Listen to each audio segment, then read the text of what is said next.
So welcome to the webinar from the IABA Brussels chapter. Today, Marcus Yudekang will learn us more about communicating with our stakeholders. First of all, I would like to thank our sponsor, Quaso Services. And today we welcome Marcus. Marcus Yudekang is an IT consultant and a writer and presenter specializing in project management and business analysis, specifically business application and requirements analysis and business process management. He has worked in various industries, including financial services, oil and gas, and IT training education. Marcus is also host of a podcast YouTube channel, The Inquisitive Analyst, which focuses on discussions about the triumphs and challenges within the PM MBA fields. Marcus, the floor is yours. Thank you very much, Christoph. It's a pleasure to be here. Before I start off, I just want to ask our audience a question. I'm going to put the question in the chat. You see everyone. And the question is a very simple one. It asks you, how can we communicate more effectively with stakeholders? Try and use one word, press enter, and then use another word and press enter. So let's see. And it should come out on the screen. Something like empathy, no assumptions. I'm going to try and share this screen with everyone, so everyone can see it. There we go. So we've got empathy, no assumptions, efficient. How can we communicate more effectively with stakeholders? Any more clarity, no assumptions, efficient, confidence, being visual. I like that. Trust. I like that. Anything about adversity? Sorry, adversarious. Are people adversarious in conversation when they communicate? Or are they timid? Are they more open? Are they closed? Are they a type of person that can initiate? Are you initiative? Let me see. Oh, we've got confidence. Efficient. Unity. Transparency. I like them all. So keep on adding to them throughout the show. And I might come back to it at the end if we have time. Let me share the main screen now. So hopefully everyone can see the main screen, which says communication is more of an art than a science. Like Christoph mentioned, that's the title of today's presentation. Today, I want to welcome you all.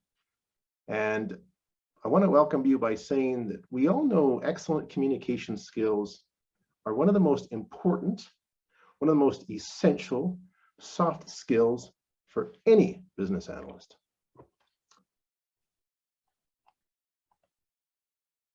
I want to discuss communication for business analysts by looking at three areas. So let's start off with communication with stakeholders. Then we're going to look at listening skills. And last but not least, we'll check out written communication.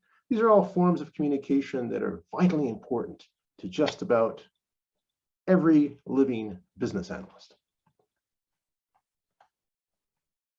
Let's start off with communication with stakeholders. On any project, the relationship between a business analyst and stakeholders can really help to complement one another. And this relationship between these roles is very critical, vitally critical one on the engagement of just about any and all projects. Each role should help to articulate to one another what they need, what they want. And I believe that strong communication between the business analysts and the stakeholders and finding that nice niche, finding that complementary niche, finding that nice balance between people and process is vital for project success.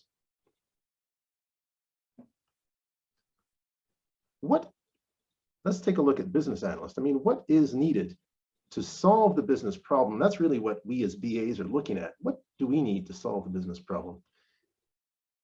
The BA really needs to know the scope of the project. The BA really needs to know how to build the right solution. The BA needs to know how to define the solution requirements with input from the stakeholders. They also are asking those important questions like the why, the how, the when. And the business analyst manages those requirements by clarifying, by validating them with stakeholders. The business analyst is communicating between the stakeholders, the implementation team. They're communicating between these two areas on a continuous basis. And more importantly, where do business analysts and stakeholders collaborate? I mean, that's where the communication is essential. We know that technical skills are important for systems development. We know that technical skills are important for delivering a system. But what's really more important is the communication between those people. That's more important than anything else. You can have state-of-the-art technology, but if you don't have good communication between developers, between end users, between stakeholders, your project will fail. I guarantee you that.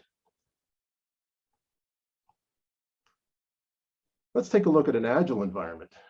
We know the business analyst really needs to learn in that environment how to promote, how to facilitate conversations that take place around user stories. And finding that right tone and content of a requirements elicitation conversation can still be very challenging. Sometimes IT and business users don't get along. We know the story, we've heard it before, we've experienced it, and BAs are really often trying to keep the pace between these two groups. Business analyst has one foot in business and one foot in the IT area. And the BA really works with, in an agile environment, the BA is working with the product owner, with the scrum master, trying to articulate the project's vision to the delivery team. And sometimes the business analyst even can take on some of the tasks of a business owner, like backlog management, defining business rules, modeling those workflows and the data that come with it, breaking large stories into smaller ones, even attending to non-functional requirements. And this all involves communication between different parties. I want to bring to your attention the stakeholder commitment curve, what I call the stakeholder commitment curve. How does the BA engage in stakeholders along this curve? If you look at a commitment curve, like we have on the screen here, on that curve, we start from how do we get the stakeholder on board? Whatever you roll out, take a good look at the communication plan. There's always a communication plan on a project, and if there isn't one, then create one. How will you compose it? It should include how you communicate with the sponsor as well as the end users. And a communication plan is really used to agree on how to share ideas, how to share expectations, how to stay informed. How big that communication plan is really depends on the size of your project, what the team members and the stakeholders are involved with on that project, who the team members and the stakeholders are as well on that project. And it also includes what degree you will communicate with those stakeholders. Is it a minor? Is it a medium? Is it a major rollout? Will people be trained? Do they need to be trained? If so, by how much? Is a presentation format adequate for training? Or do you need more advanced hands-on training? What about communication with the executives, with the CEOs? Some business analysts do just that. I've certainly had to do that in the past. And communicating with executives is very different from communicating with other stakeholders. The communication plan, the stakeholder engagement plan, the sustainment plan All of these are very critical forms of documentation that spell out the path on how the business analyst can get buy-in from stakeholders. And when we look at change management, try to get stakeholder buy-in during a project. It's essential that you know how to engage your stakeholders throughout each and every step of this commitment curve. You need to engage those stakeholders in ways that are very specific to their needs. You want to use the right engagement activities at the right time to gradually build that commitment to change. How do you assess your stakeholders along that commitment curve? You'll need to assess where your stakeholders currently sit on that level of commitment and where it is you want them to be at the end of the initiative. And how can you involve them in adopting that required change? That's the key to any form of communication along this commitment curve. The business analyst really needs to move that stakeholder from the level of unawareness at the bottom to one of being aware of the vision, aware of the mandate, aware of the objectives. Set the foundational key messages in place for that project. Then you want to move to a level of understanding with that stakeholder. A level which avoids negative perceptions. Don't be negative, always be positive. And it's here that you need that visible leadership commitment to engage the stakeholders through those targeted communications. Are you using email? Are you using face-to-face? That's what I mean by targeted communications. Then you want to move to a level of acceptance, where you build the buy-in for the change by providing the right information, the right support, engaging those stakeholders by getting people involved as early as possible in the project. I can't stress that enough.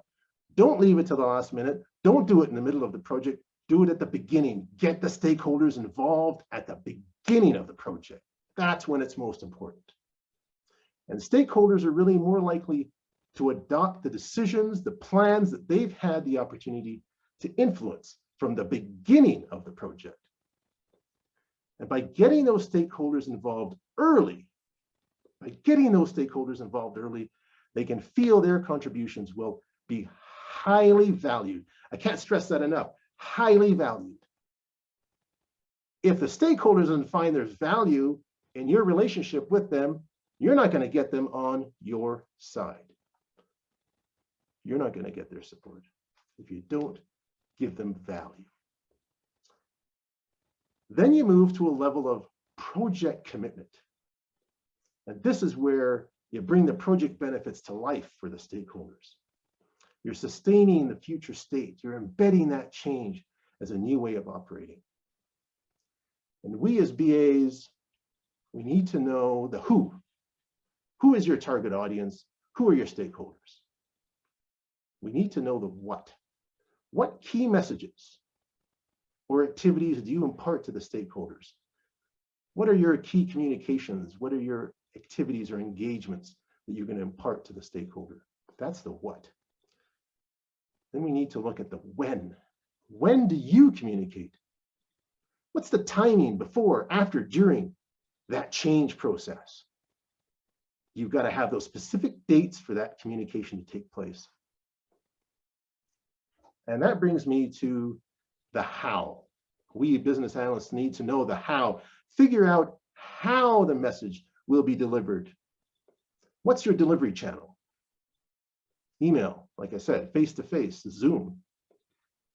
And last but not least, by whom? We as BAs need to know by whom. Who is the best person to communicate or engage the stakeholder group? Is it you? Or are you a lead BA and you're delegating that job to someone else? Got to know by whom. And I want to tell you, I mentioned face-to-face. I think that face-to-face channels are the most effective form of engagement.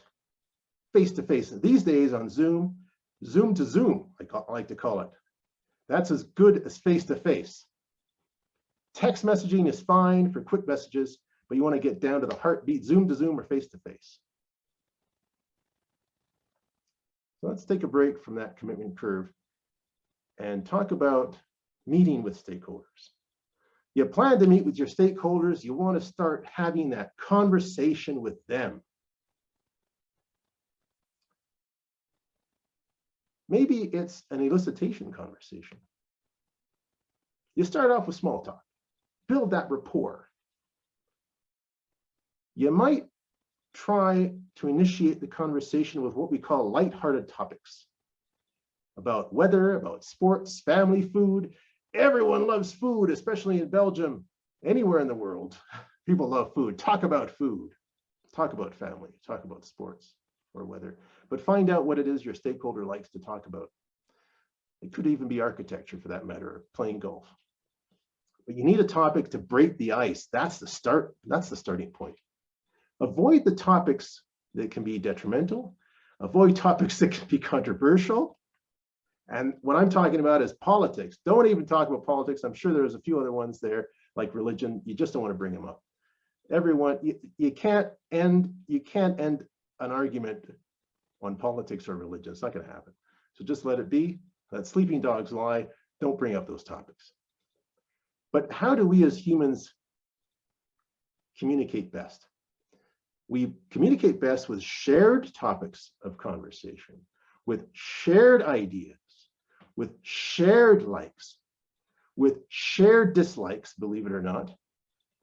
Talk about the things that you have in common. Talk about the things you have in common. These are the things that make you click. These are the things that make you connect. Once you create that connection, everything else flows. Eventually, you want to start talking about what it is you want. What you can give the stakeholder. Two things, what you want and what you can give the stakeholder. Don't make it adversarial. Make it calm, cool, and collected. Make it casual. Let's just chat. Create that comfortable situation, a welcoming, friendly environment. Share a cup of tea, as the British do, or like we do here in Canada. But I want to bring your attention that not all cultures share this concept of small talk. It's a very Western concept, but in the East, they don't do this. I worked in China for a bit, and nobody does small talk in China. So some cultures just get to the juice of what they want to know. If you want to talk about something in Asia, just talk about it. So you've got to know the cultural differences of those stakeholders that you're dealing with, whether they're far away in a different country, in a different continent, or they're within your own cultural milieu, or within your country or within your city. So know those cultural differences, right? Have a goal. Have a goal. Have a goal and stay on topic with that goal. Get out of this conversation the epic story, the requirement, the feature, the user story, whatever it is that you need that you didn't have when you started the conversation. Get out of this conversation what you need and make sure the stakeholder gets out of this conversation what they need as well. Have an objective when you're speaking to someone. Have an objective when you're writing an email. I'd even recommend write the objective on a flip chart or on an iPad or a tablet where you're working with the person, but stay on topic. And this objective that's written down somewhere in front of you, in front of the stakeholder, helps you to stay on topic. And this is important because if you get off topic, you started off with that breaking the ice. Maybe the breaking the ice goes too long, or maybe you revert back to breaking the ice conversation in the middle of your objective. So you basically have to say to the stakeholder, you can refer back to that flip chart and say, well, let's just stay on topic. And we'll get back to that a bit later on. And that brings me to non-verbal communication. Non-verbal communication. Let me just check. I have 2 messages in the chat here. Just a moment. yeah, feel free to post your questions here. Marcus will be happy to answer them afterwards. And we've got one question from Emily, Tom.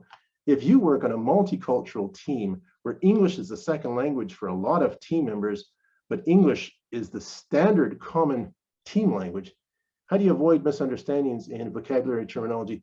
Any tips? And any tips on how to do this efficiently? This has happened in many cases, especially in Canada. It's a very, very multicultural company. Sorry, very, very multicultural country. And I found sometimes that breaking the ice kind of does it. Most cultures who come to Canada, they'll realize after a while, and I'm only speaking within a Canadian context because that's what I'm more familiar with. Many cultures after a while will come to, you got to find what it is that they enjoy. If you happen to speak their language, you hear them speaking on the phone in their language, you might pick up a few things. That's a really good way to start. I know a few greetings in different languages, in Chinese, Mandarin, and in French and Spanish, and I try these greetings, and people just pick up. They love to connect with that. Talk about their food. I had someone I worked with from Malaysia, and I started talking about Malaysian food because I had been in Malaysia, and their eyes just opened up, and that's it. I had them. We kept on talking. So, and with Google, if you know the person's from a certain country, go look up something about their country on Google and start talking about it. You know, and you believe it or not, it'll just get them in. So, thank you, Emily, for that question. So, how do you avoid misinterpretations of the words you use? I'm going to be talking about that a bit later on. And if I don't touch upon it, please remind me later on as well. I believe it's something else I'm going to talk about. So let's go on about nonverbal communication, nonverbal cues. What the stakeholder doesn't say is as important as what they do say. What the stakeholder doesn't say is as important as what they do say. And watch for those nonverbal cues. And I'm talking about your physical poses, or that if you hear someone do that, you know, oops, that wasn't right. It's a two-way street, right? You're sending signals to them, they're sending signals right back to you. Keep a pose, as Madonna says, keep that pose. Keep the pose of confidence. Keep the pose that you're interested.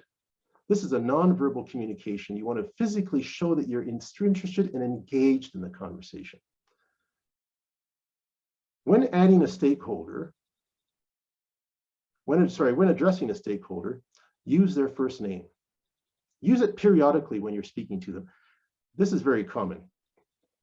Remember times when you go to buy something in the store and someone asks you, this is old school maybe, if you go to buy a car and the car salesman always says, oh, what's your name, John? Listen, John, I want to show you the door to this car. This is how it works. Hey, John, have you seen the inside of this car? Now, you don't have to overdo it like that, but make sure you use their name in a conversation. Hi, Christoph.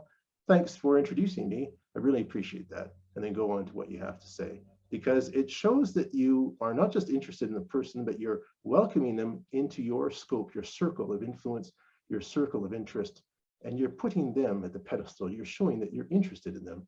And everybody wants to be the focus of attention, and using their first name is a very good way to do just that. And again, it depends, because in Asia, in China, they use the last name first and the first name last. So as long as you're using the name that the person goes by, that's what's important.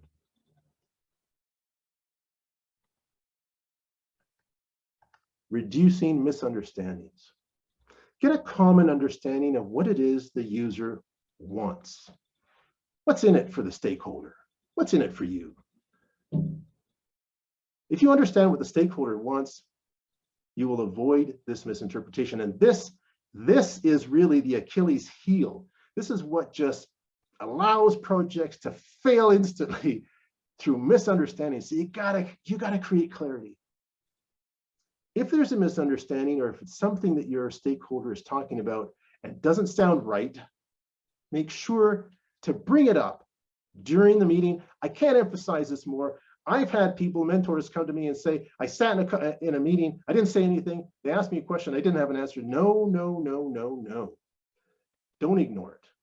If you misinterpret, if you misrepresent something, if you misrepresent what the stakeholder is trying to say, or if you think you know the answer without discussing it, you will deliver the wrong solution. And there's nothing worse than having to deliver the wrong solution and realize that you should have just asked that question weeks or months prior to solve that problem more easily.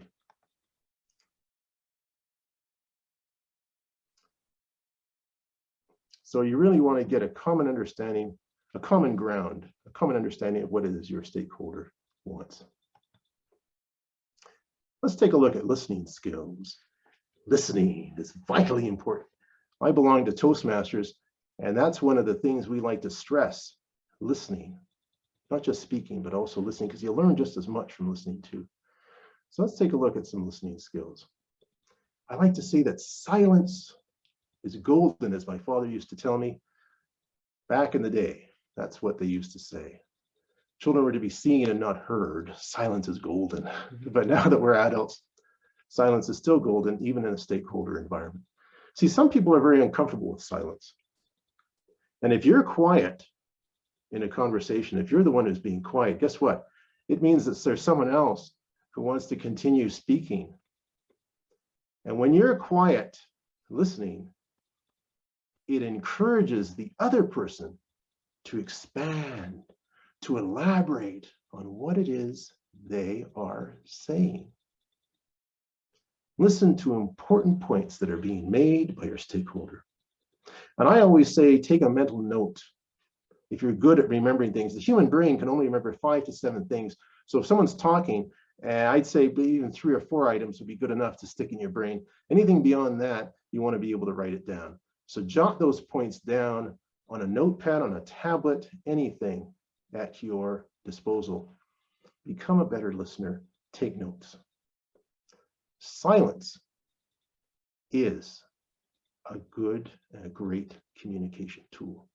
Silence is a good and great communication tool. Remember that. Make sure that you are hearing what you're saying and you're hearing what you are not saying. Now, it all comes down to those non-verbal communication skills. As you're listening, don't just pay attention. Look at the person in the eyes. Don't look away. Look them in the eyes. And this all comes down to body language. You want to use body language to acknowledge that you are receiving the message that is being delivered to you. And that could really include nodding your head. Yeah, I kind of get it. Or you could even interject momentarily by saying, yes, yes, intermittently, I agree with you, yeah. Body language affects our minds. Our moods affect our body language. Get some good sleep. I know I stay up late, but get some good sleep, because if you're in a bad mood, you're going to show it with your body language. And guess what? On Zoom, you can see it even more easily. Because if you're in a group of 10 people, you're only looking at one person at a time. But on Zoom, you're looking at everyone if you've got all their screens up and you can see their mood. So get some good sleep, get some good food, and show that good mood through your body language. You can put yourself in a certain mood by putting yourself in that physical pose to show that you're interested. Right? Oh yeah, I understand, you could say.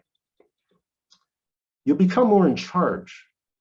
You'll become more interested in a conversation, even if it is a conversation that might be adversarial. You know, the more that you both enjoy the meeting, the better off both of you will be. So when you create a document, when you're leading a requirement session, when you're giving a presentation, when you're communicating with SMEs, subject matter experts, you need to consider your audience. And that's the next thing that comes after body language. You need to consider your audience. Expect there to be different levels of knowledge in the audience. So having those moments to listen can help you verify things that you may not know, or that others may not know, or that others may want to learn more about. You got to listen. Marie says, how to build win-win partnership with stakeholders instead of the boss and employee model. I hear you on that. And listening helps with that too. So if you're receiving large amounts of information that are coming from you, you're listening to someone, you're getting those large amounts of information, maybe it's because of the type of question that you're asking. Maybe it's the type of question that you're asking. And this really is determined by whether you're asking an open-ended question or a closed-ended question. If you ask an open-ended question, it can really become that conversation, that back and forth, that repartee that can take a while. And if you want a lot of information, then ask that open-ended question. Give them a question where they can add on to it as much as they want. It's not a very precise question, it's more open. But you may not really want to just listen to them and give you an answer like that. So I say that trying to understand what they're saying, that's where a closed-ended question comes in, where you can confirm, where you can validate certain things that are said. You can double check what it is that they said to you. So know when to use an open-ended question, know when to use a closed-ended question, and know what these two things are.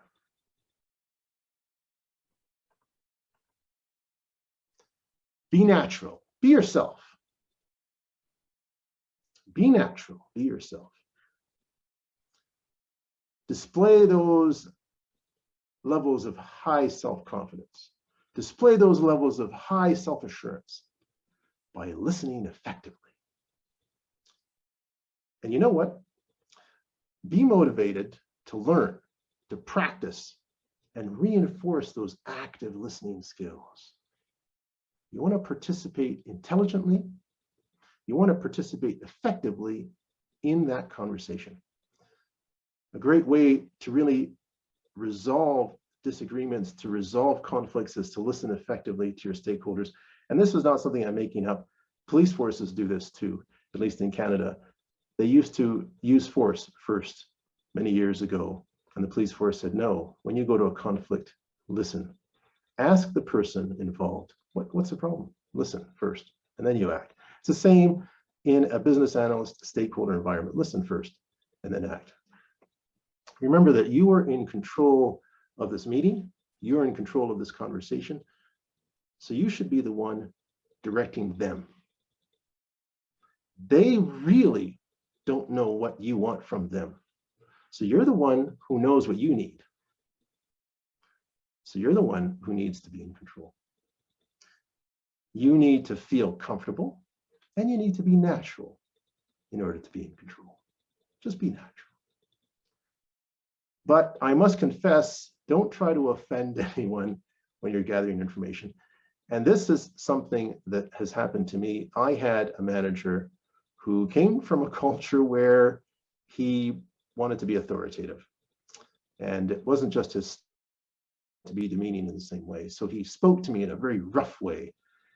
It was difficult. It was a very difficult relationship. Eventually, I just ended up leaving the company, but I had to deal with this for many years. Needless to say, I had to be respectful, right? And I had to be subtle, and I had to be diplomatic to deal with it. And eventually I ironed it out, but I had to be in control of the situation to do so. So try not to offend anyone when you're gathering information. So be mindful of the stakeholders' sensitivities is really what I'm saying. And the more that you are yourself, the more successful your meetings will be.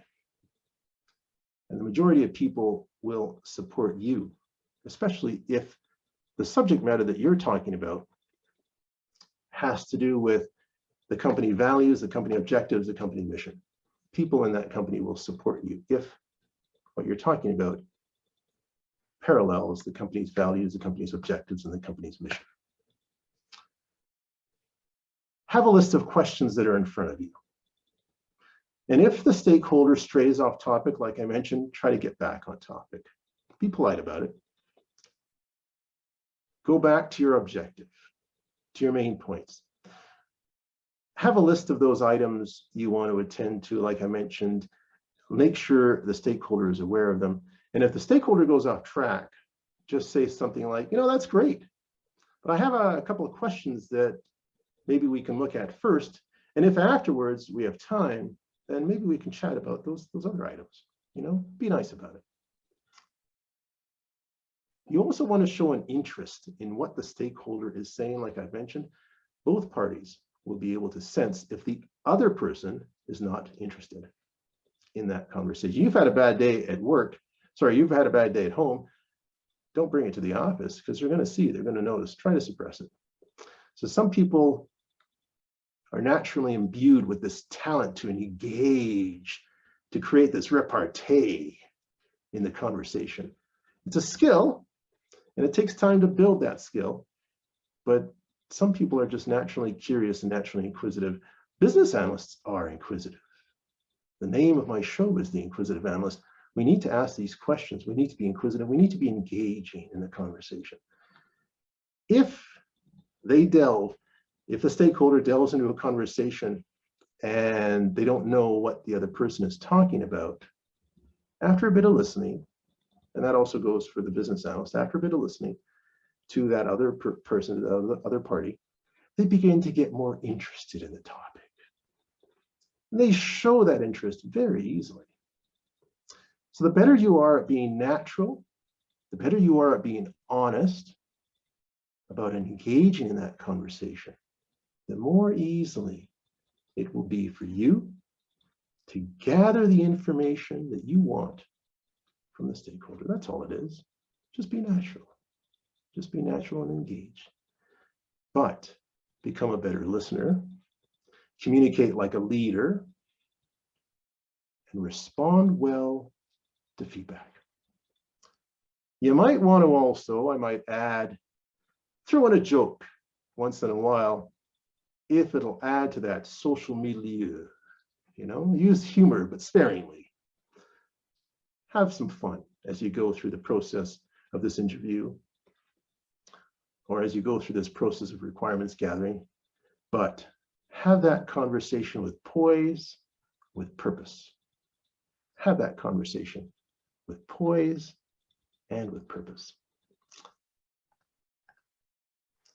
I just want to say, feel free to throw in a question if you want to. We'll get to the questions at the end, but I'm also okay with answering them midway through.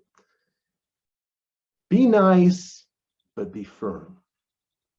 Be nice, but be firm. What do I mean by this? Learn to defend your workload and the scope of the project.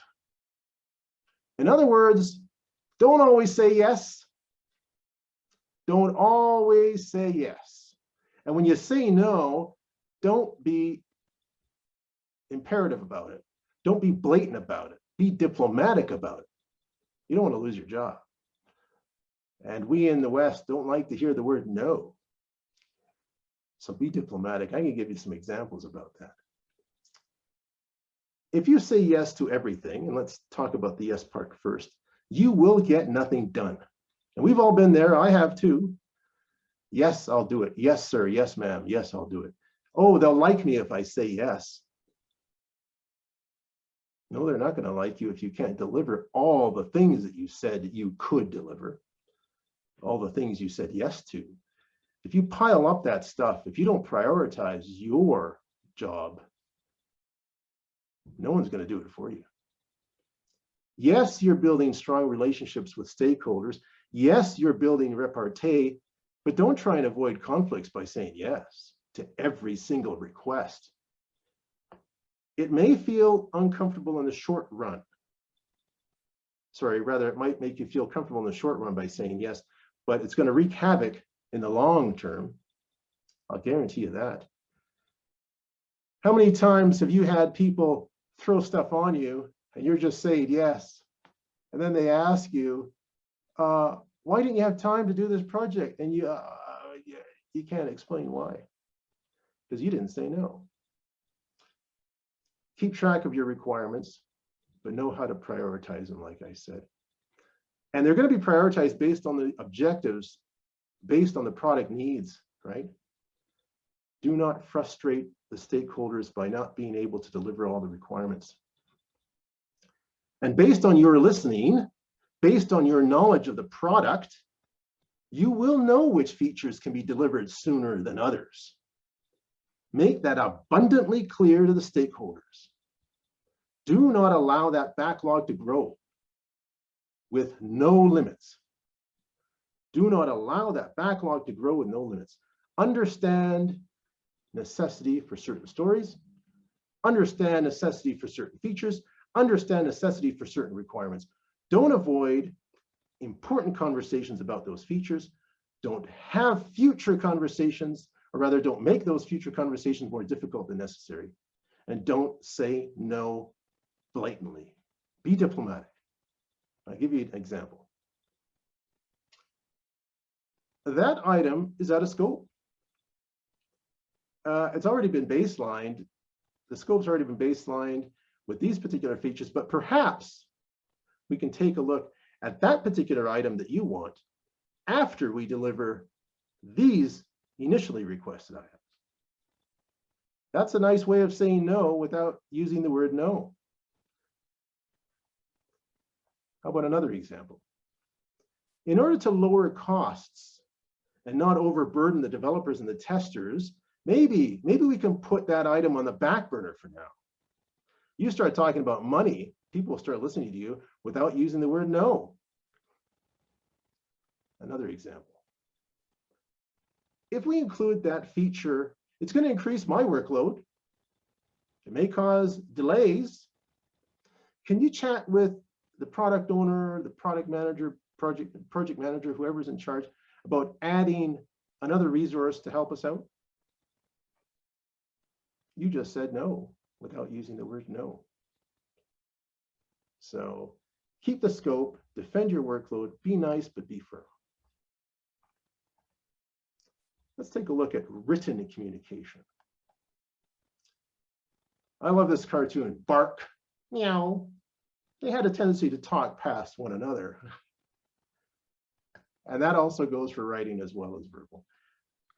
Don't be a creative writer with those fancy opulent words. Make sure you write in a way that everyone receiving the document can understand. And this applies to your words, this applies to diagrams, this applies to graphs, and so on and so forth. Make it legible, make it understandable, know the audience that you are writing for. Know the audience that you are writing for. Have a clear objective of whatever you are writing for or writing about. And have a clear objective of the audience that you're writing to. If you're sending out an email, what do you need to have happen from that email? Does your audience understand what's being asked? Who is your target audience? Pardon me, I need to take a sip of water. Don't use concepts, don't use technical terms, don't use abbreviations that your audience is not familiar with. I know all of us at IIBA have these terms, have this jargon, but that jargon may not be used at your office. Every office uses a different type of jargon. Use the words that they understand. Use the jargon that they understand. Use short sentences that get your point across easily. Articulate a single thought at a single time. One thought at a time. Use simple words. Use bullet points if you need to. Use a numbered list. Use an ordered list if you need to create clarity. Divide your writing into sections and highlight each section in bold. Label them. Show consistency.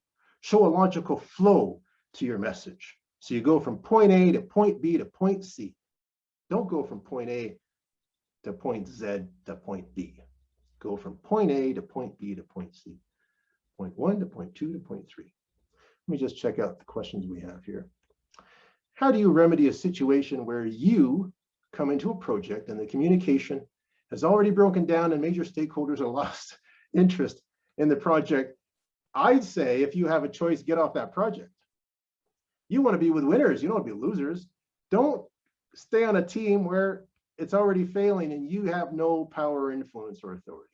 That was, but if you have no choice, if you've been assigned this and maybe you're a yes person, you've said yes, you got to deal with it. Maybe you have no choice. Don't bring your personal ideas of the project into play. You think you know what's right, or you realize from having been working there for a long time, yes, I know the culture, I know the organization mission and objectives, and this doesn't align, your project doesn't align, stakeholders have lost interest in the project. Stay with the facts. How many projects have you been on that have failed, but not because of you? Maybe it's because of money, the funding got cut. Maybe someone passed away who was running the entire project. Maybe because of the economy, the company collapsed, or at least one part of the company collapsed. So there's many things that can weather the storm that you don't have influence over. So I say, worry about the things that you can influence. Don't worry about the things you can't influence.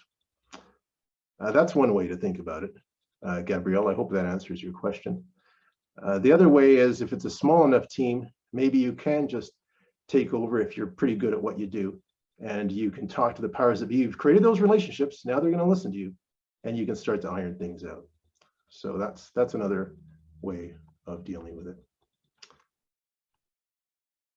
I just want to go back to Emily Tom's question. So how do you correct, avoid misinterpretation of the words? I hope I've answered that question for you, Emily.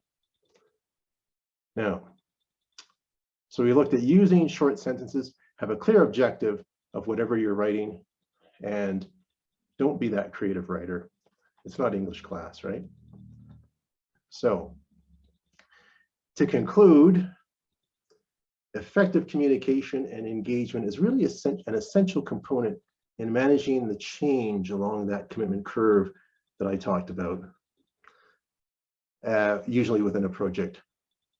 So the business analyst really needs to move those stakeholders from a state of unawareness to being aware, to understanding, to accept, to commitment, in order to implement that change, to be able to bring that project to fruition. And how do you convey the right message from the right communicator to the right audience through the right channel at the right time? And as business analysts, in your planning, really consider when and how you need to communicate with each and every stakeholder. I want to bring a quote from Peter Drucker that says, the most important thing in communication is to hear what isn't being said. And I think I've made that abundantly clear today, because we all know that communication is more of an art than a science. I want to bring to your attention once again, I was consulting the company that I work for. That's the Inquisitive Analyst Show, the YouTube podcast show that I host. Remember that it's a show where we interview thought leaders and professionals about their triumphs and challenges in business analysis and project management, sometimes peripheral issues too, like, or peripheral items like business architecture or PMOs, things like that. So it's inspiring, it's informative, and always, as usual, it's very much inquisitive. Thank you very much for having me, folks. I want to wish you a wonderful and fabulous day.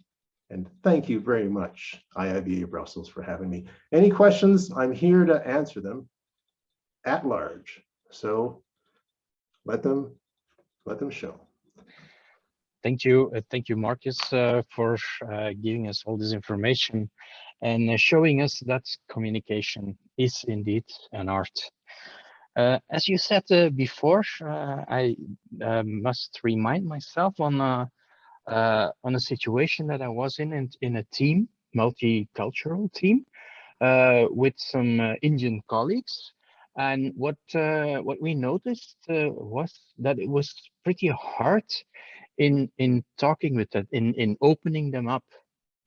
So, but then you elaborated more and you said like, yeah, food is actually a good opener. It's like magic, and they opened up really, and afterwards it was like, yeah, it's paradise too. Yeah, it was magic. Yeah, it definitely is. I was going to say too, here in Canada we have Timbits. Do you know what Timbits are? No. Okay, Yeah. there's a donut store called Tim Hortons, and they have Okay. the middle part of the donut has been created. It's a very small little round piece of donut. It's called Timbit. And you can buy a bunch of these, take them to a meeting in Canada. I think there's Timbits in some parts of the US. I've certainly seen it in Dublin, Ireland, or in Cork, Ireland. So they are in some parts of the world. Take the Timbits or donut holes. I'm sure other companies do something similar. Hey, get a little tiny bit of sugar in you and see where people start talking. That'll do the trick. Get some sweets. Yeah, I can imagine. I can imagine. So for the attendees, in case you have any further questions, don't hesitate to put them in the chat, so we can ask Marcus in elaborating a bit more.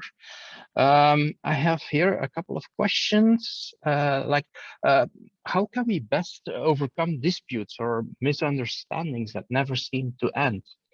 I think someone actually asked, a similar question to that. You know, sometimes if it's not going to work, it's not going to work. You can try your methods of initiating, of breaking the ice, but if that chemistry is just not there, then it's time to move on. And you know, if you create a relationship with your boss, a good one, or the powers that be, and you ask them in a nice way, oh, can I go on another project? Believe it or not, they'll switch you. It's happened to me. I've even had a boss who's, a project manager who's come up to me and said, Marcus, do you like working with person A, person B, person C? Because I've got a team together, and if you don't want to be with them, that's fine. We'll put you on another project. So even the project manager can understand and know that chemistry is important, right? And so they're starting from the very beginning of the project to connect with people that already connect well together. So that's another way to do it. And how do you deal with if an initiation of a conversation doesn't work? How you're dealing with that? Yeah, if it's kind of similar to the chemistry thing, you kind of have to find some different methods. Like I mentioned, try to Google about food. We talked about that, or maybe even speaking some words, some greeting words in their language. I would say also using their first name in the conversation, making sure you say good morning or good afternoon, even in an email. But you know, there's only so much you can do. There's only so much you can do. So if it's not going to work, if person A is blocking you from person B, then just go straight to person B. That's another way to do it. go around the way, right?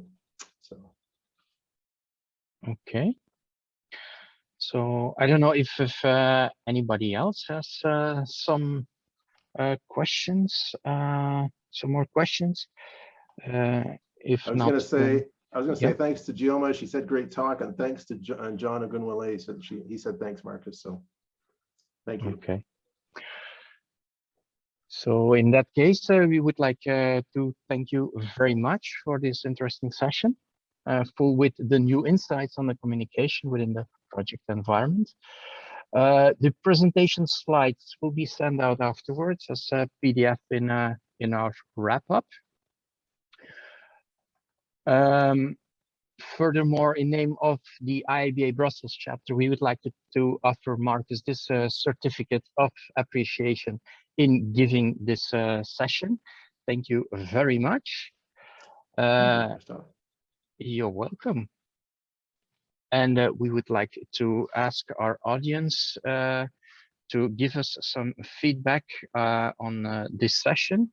So we have a couple of slides that are available in giving some feedback. I just put in a link so we can see what is how you feel about this this session. So it's always interesting. It consists out of 2 slides. Thank you very much already. I see some live interaction here. And the second slide. And that's the takeaways for this webinar. So it would be really great in sharing your ideas on this webinar. Great, thanks. I also want to say Shout out to Maria Becerra. Thanks for the tips, Marcus. Great insights. And Maria Kalusova, I hope I have your pronunciation of your name. Thank you, she says. And Mufaro Ni Choto says thank you as well. So thank you very much. Chioma says, can we add you to LinkedIn? Yes, it's just marcus.udokang. And that's my LinkedIn after the IN/. So great. Okay. So now I want to tell a bit more about our next event. So next to our weekly online BA Cafe, where you can know BAs from all over the world in an informal chat. And that is on Fridays, each Friday from 12:30 until 1:30 Central European time, currently Central European Summer Time. On October 5th, we have a session on the 9 principles of requirements engineering with our Dutch BA colleague Hans van Loonhout. And on October 28th, we have a French session on agile project management with Klaus Hirtzman. And you'll all welcome, of course, in joining. Registrations are available on the IIBA Brussels website.